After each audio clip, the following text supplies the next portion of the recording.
భారతదేశంలో తెలుగువారు భారతీయులు ఎక్కడున్నా సరే దాంట్లో దాదాపు సగం వంతు తెలుగువారే ఉండటానికి ముఖ్య కారకులు. నాలెడ్జ్ ఎకానమీ అనేది ప్రాతిపదిక చేసుకొని దాన్ని దేశమంతా విస్తరించిన ఒక విజనరీ. అలాంటి అనుభవం గల ఒక పాలసీ మేకర్ ముఖ్యమంత్రి, ఆయన్ని కూడా ఇబ్బందులు పెట్టి ఆ రోజు జైల్లో పెట్టిన ఆయన్ని ఎన్ని రకాలుగా పెట్టినా ఒకటే అనుకున్నాం, ఇలాంటి వారసత్వంగా వచ్చిన సమస్యలను మనం ఎలా అధిగమించగలం అని. ఈ రోజున 150 రోజుల పాలనలో ముఖ్యమంత్రి గారు చెప్పింది, గౌరవ ముఖ్యమంత్రి గారు చెప్పింది చాలా ఉత్సాహం ఇచ్చింది, ఉత్సాహాన్ని నింపింది, భవిష్యత్తు పట్ల విశ్వాసాన్ని తీసుకొచ్చింది. సో మనస్ఫూర్తిగా వారికి నా ధన్యవాదాలు తెలియజేసుకున్నాను అధ్యక్ష. నాకు సంపూర్ణమైన విశ్వాసం ఉంది అధ్యక్ష. ఇది మొన్న మహారాష్ట్రకి వెళ్తే నేను ఆ మాట చెప్తున్నప్పుడు ప్రతిసారి మన రాష్ట్రం మీద చాలా బాధ అనిపించింది. మహారాష్ట్ర $1 ట్రిలియన్ ఎకానమీ అవ్వాలని మనస్ఫూర్తిగా కోరుకుంటున్నానని. నా మనసులో ఇబ్బంది పడింది ఏంటంటే మన రాష్ట్రానికి ఎందుకు అది బలంగా చెప్పలేకపోయాం అనేది. కాకపోతే మనకు వారసత్వం వచ్చిన సమస్యలు కాబట్టి ఆ రోజున చెప్పలేకపోయాను. ఈ రోజు నాకు 150 రోజుల గౌరవ ముఖ్యమంత్రి గారి అనుభవంతో కూడిన ఈ పాలనలో నాకు సంపూర్ణమైన విశ్వాసం ఉంది అధ్యక్ష. ఆంధ్రప్రదేశ్ $1 ట్రిలియన్ ఎకానమీగా అతి త్వరలోనే ఈ 5 సంవత్సరాలు వెళ్తున్న మనసు సంపూర్ణ విశ్వాసం ఉంది. $1 ట్రిలియన్ మన ప్రజలకు అర్థం అవడానికి 7,65,000 కోట్ల ఎకానమీ. గత ప్రభుత్వం మనల్ని ఎకానమీని నిర్వీర్యం చేసింది, ఇబ్బంది పాలు చేసింది, అన్ని రంగాల్లోనూ రాష్ట్ర ప్రభుత్వాన్ని వెనక్కి తీసుకెళ్లిపోయింది. ఈ పరిస్థితుల్లో గౌరవ ముఖ్యమంత్రి గారి అనుభవం, మీ పారదర్శకత, మీ విజనరీ దృష్టి, ఇవన్నీ కూడా మాకు ఈ $1 ట్రిలియన్ ఎకానమీ వైపు పరిగెడుతున్నాయని అన్న దాంట్లో ఏమాత్రం సందేహం లేదు అధ్యక్ష.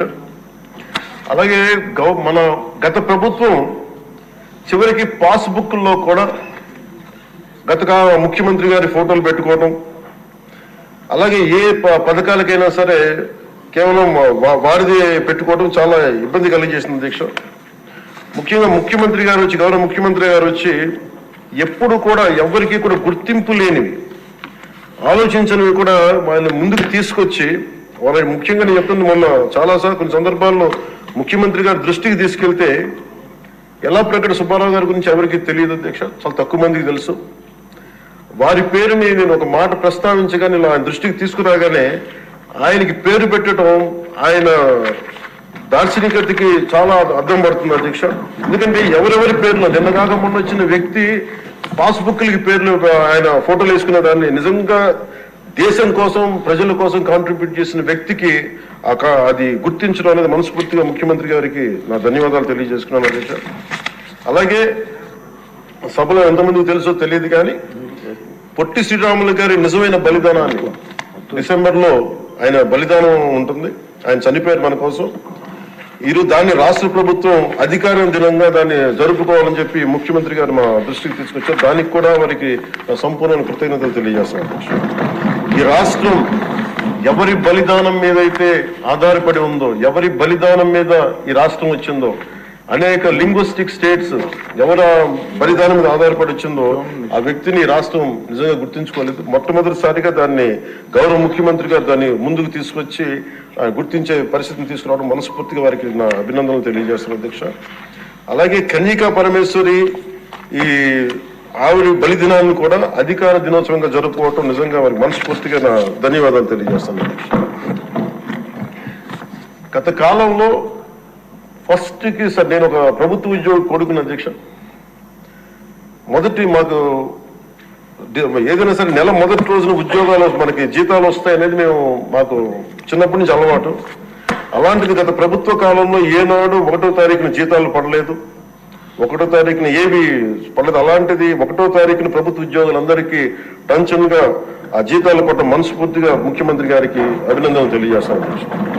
అలాగే 64 లక్షల మంది బెనిఫిషరీస్ కి, లబ్ధిదారులకి 4,000 చొప్పున వారికి 1,000 రూపాయలు పెంచి మరి ఇవ్వడం మనస్ఫూర్తిగా వారికి నా అభినందనలు తెలియజేస్తున్నాను. అది కూడా అందరం వెళ్ళి వారి చేతికి అంటే దీనికి ఏ వ్యవస్థ అవసరం, ఉన్న వ్యవస్థను సమర్థవంతంగా వాడుకొని ఇంటికి క్యాష్ చేరవేయటం మనస్ఫూర్తిగా వారికి నా అభినందనలు తెలియజేస్తున్నాను అధ్యక్ష. అలాగే పంచాయత్ డిపార్ట్మెంట్ సంబంధించి 1452 కోట్లు మేము ఇప్పటికి ఖర్చు చేసాం అధ్యక్ష. అలాగే ఇండిపెండెన్స్ డే సెలబ్రేషన్స్ కూడా చాలా ఘనంగా జరుపుకున్నాం, డబ్బులు పెంచి అనేక సందర్భాల్లో తెలియజేశాను. 13,326 గ్రామ పంచాయతీలకి జాతీయ ఉపాధి హామీ పథకం కింద పల్లి పండుగ ద్వారా 4,500 కోట్లు నిధులు విడుదల చేశాం అధ్యక్ష. అలాగే గౌరవ ముఖ్యమంత్రి గారి ఈ నాయకత్వంలో ఈ ప్యాడీ డ్యూస్ రైతులకు కావాల్సింది 1,674 కోట్లు రిలీజ్ చేసి నిజంగా మీరు రైతాంగానికి మీరు ఎంత అండగా ఉంటారని మాటలతో కాదు చేతుల్లో చూపించారు అధ్యక్ష. వారికి మనస్ఫూర్తిగా నా ధన్యవాదాలు. అలాగే ప్రభుత్వానికి, మన కేంద్ర ప్రభుత్వానికి ఎంత అండగా ఉంది మోడీ గారి ఆధ్వర్యంలో ఉన్న కేంద్ర ప్రభుత్వం అనడానికి అమరావతికి 15,000 కోట్ల రూపాయలు, పోలవరంకి 12,500 కోట్ల రూపాయలు, రైల్వే ప్రాజెక్ట్స్ దాదాపు 70,000 కోట్ల పైచిలకు, హైవేస్ అయితే దాదాపు ఇప్పటికే 55,000 కోట్ల రూపాయలు ఈరోజు మనకి ఇచ్చారు అధ్యక్ష. దాని పనులు జరుగుతూ ఉన్నాయి. అలాగే ముఖ్యమంత్రి గారికి కూడా ముఖ్యంగా మిడ్ డే నేను అడిగింది ఏంటంటే ముఖ్యమంత్రి గారిని, డొక్కా సీతమ్మ గారి పేరు ఏదన్నా పథకాన్ని క్యాంటీన్ పెట్టండి అంటే ఆయన ఏకంగా దీనిలో నారాయణ గారికి కూడా ముఖ్యమంత్రి గారు ప్రత్యేకంగా నా ధన్యవాదాలు తెలియజేస్తున్నాను అధ్యక్ష. మధ్యాహ్న భోజన పథకాన్ని, విద్యార్థుల మధ్యాహ్న మిడ్ డే మీల్ స్కీమ్ కి డొక్కా సీతమ్మ గారి పేరు పెట్టడం మనస్ఫూర్తిగా వారి చేతులు ఎత్తి నేను నా మనస్ఫూర్తి గారికి కృతజ్ఞతలు తెలియజేస్తున్నాను అధ్యక్ష. అలాగే ఇలాంటి స్ఫూర్తి చూసి నాకు కూడా వ్యక్తిగతంగా నేను ముఖ్యంగా ఆయన లీడర్షిప్ ఎబిలిటీ, ఒక క్రైసిస్ వచ్చినప్పుడు ఒక నాయకుడు ఎలా ఉండాలి, ఒక వరదలు వచ్చినప్పుడు ఎలా ఉన్నారనేది మనకి విజయవాడ బొడుమేరు వరదలప్పుడు అసలు ఆయన చూపించిన నాయకత్వ ప్రతిమ ఇవన్నీ చాలా ఆదర్శనీయం అధ్యక్ష. మేము వెళ్ళి కాళ్ళు మన చొక్కా మడిచి ఆయన దిగి బురదలో నడిచి దిగి ఆయన అవసరం లేదు, ఆయన చేయించవచ్చు. ఒక కమాండ్ సెంటర్లో కూర్చొని చేయగలిగే సత్తా ఉండి కూడా మా అందరికీ ధైర్యం నింపడానికి, మా అందరికీ భరోసా నింపడానికి, ప్రజలకు ఆ భరోసా ఇవ్వడానికి ఆయన నడిపించిన తీరు యంత్రాంగాన్ని చాలా అభినందనీయం అధ్యక్ష. అలాగే జల్ జీవన్ మిషన్ కి సంబంధించి అధ్యక్ష, ఈ రోజున గత ప్రభుత్వం ఫిల్టర్ బెడ్స్ కూడా మార్చలేదు అధ్యక్ష. అంటే 4 లక్షలు అవుతుంది.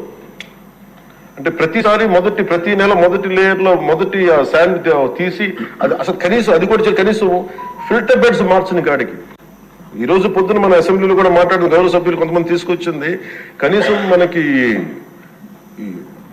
కిడ్నీ వ్యాధులు ఎక్కువైపోతుంది, కనీసం ఫిల్టర్ బెడ్స్ కూడా మార్చలేదు. కనీసం ఫిల్టర్ బెడ్స్ మార్చిన కొంత ఇంపాక్ట్ తగ్గుద్దని అంటుంటే నిజంగా అనిపించింది అధ్యక్ష. జల్ జీవన్ మిషన్ మేము ఇప్పుడు దాకా గౌరవ ముఖ్యమంత్రి గారి నాయకత్వంలో ఆయన విజన్ తోటి జల్ జీవన్ మిషన్ ని ఈ రోజున అందరికీ మాటిస్తున్నాం అధ్యక్ష, రాష్ట్రానికి మాటిస్తున్నాం. జల్ జీవన్ మిషన్ మన కేంద్రం మనకి గౌరవ ప్రధానమంత్రి గారి ఆశీస్సులతో, గౌరవ ముఖ్యమంత్రి చంద్రబాబు గారి నాయకత్వంలో మునిపెన్నడూ లేని విధంగా భారతదేశంలోని ఎప్పుడు కూడా జల్ జీవన్ మిషన్ ఏ స్థాయి ఇది ఒక మౌనంగా చేస్తాం అధ్యక్ష. ఆ మాట మేము అందరం కమిటెడ్ గా ఉన్నాం అధ్యక్ష. అలాగే లా అండ్ ఆర్డర్ కి సంబంధించి లా అండ్ ఆర్డర్ లో 3 IPS ఆఫీసర్స్ ని ఏకకాలంలో సస్పెండ్ చేసిన ఘనత, వాళ్ళు చేసిన తప్పులకి ఆ ధైర్యం కావాలంటే ఆయన అనుభవం చాలా స్పష్టంగా తెలియజేస్తుంది అధ్యక్ష. అలాగే లా అండ్ ఆర్డర్ సంబంధించి ఇంకొకటి గంజాయి వనాలు పెరిగిపోయిన చోట తిరిగి శుద్ధి డ్రోన్స్ ను వాడి గంజాయి అరికట్టడం. ఈ మధ్యలో కూడా మనం ఏ స్థాయికి వచ్చిందని పక్కన ఉన్న వైజాగ్ లో హాస్పిటల్ పక్కన చిన్న పిచ్చి మొక్కలు కూడా పెంచేస్తాం. అంత ఇదిగా పెరిగిపోయిన దాన్ని ఉక్కుపాదంతో దాన్ని అణిచేస్తామని చెప్పింది చాలా స్ఫూర్తిదాయకం అధ్యక్ష.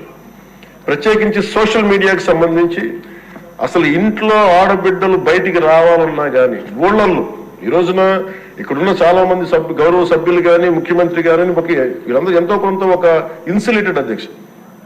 కొంతమంది అధికారులు తెలియచ్చు, లేదంటే మనుషులు ఉండొచ్చు, వీళ్ళు ఉండొచ్చు, కానీ నిజంగా సఫర్ అవుతుంది ఊళ్ళల్లో ఆడపిల్లల అధ్యక్ష.